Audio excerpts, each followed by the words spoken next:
alladzina yunfikuna fis sarra'i wad dharra. Ada orang yang mengamalkan amalan supaya bisa masuk surga. Di antaranya infak. Wal kadhimina al ghaidha, sanggup menahan amarah. Jadi ketika dia mau infak itu motivasinya mendapatkan surga seluas langit dan bumi. Itu kata Quran boleh. Tapi tingkat tertinggi ketika dia tidak punya pamrih dengan amalannya. Terserah Allah. Nah, cuman yang tidak tepat itu adalah ketika amalan-amalan Anda ditarik ke dalam urusan dunia. Itu yang sangat disayangkan. Jadi kalau mau beramal, gak usah mikirin dunia, sayang. Walaupun ada motivasi dalam amalan, menjadikan amalan ketika dikerjakan dunia dapat. Contoh, apa kelebihan 2 rakaat sebelum subuh? Lebih baik daripada dunia dan seisinya. Pertanyaannya tahu dari mana? Baik, hadis Muslim atau hadis 724. Lihat, rakaatul fajri khairum minad dunya wa ma fiha. 2 rakaat sebelum subuh itu lebih baik daripada dunia dan seisinya. Lebih daripada dunia dan seisinya. Jadi kalau Anda bisa mengerjakan 2 rakaat itu, Anda mendapatkan lebih daripada dunia dan seisinya.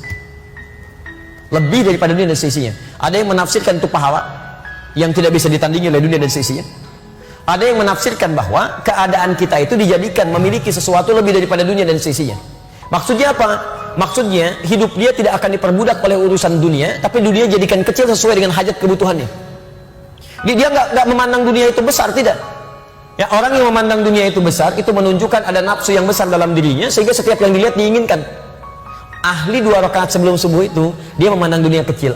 Saya nggak butuh. Yang saya butuhkan yang saya ambil. Misal, saya butuh pakaian untuk sholat. Ketika dia butuh pakaian untuk sekedar sholat, maka dia hanya akan membeli pakaian untuk sholatnya. Yang lain walaupun banyak modelnya, itu kecil bagi saya nggak butuh. Cuman ingin, capek. Dia butuh minum. Apa fungsi minum? Menghilangkan haus. Yang penting air putih. Kan fungsinya menghilangkan haus.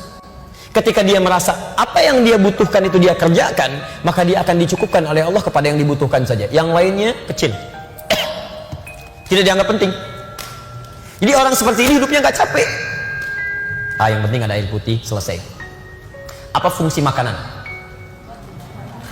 Yang penting ada makanan. Jadi malam-malam nasi ada, kebuli aja, nasi goreng ada, masya Allah. Nggak enak pengen nasi goreng kebun sirih, masya Allah. Bayangkan, jam 12 kebun sirih Pak. Jam 12 udah berangkat, macet-macet, luar biasa. Sampai sana tutup. Capek. Ya.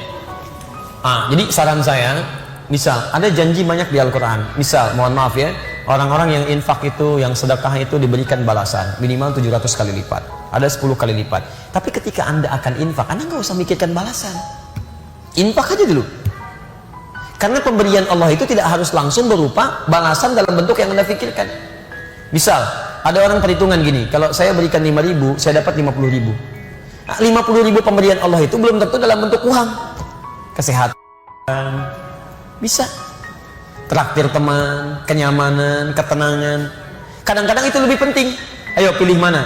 Dapat 500.000 tapi gelisah, atau tidak dapat tapi tenang. Kalau bisa sih dapat tenang gitu kan.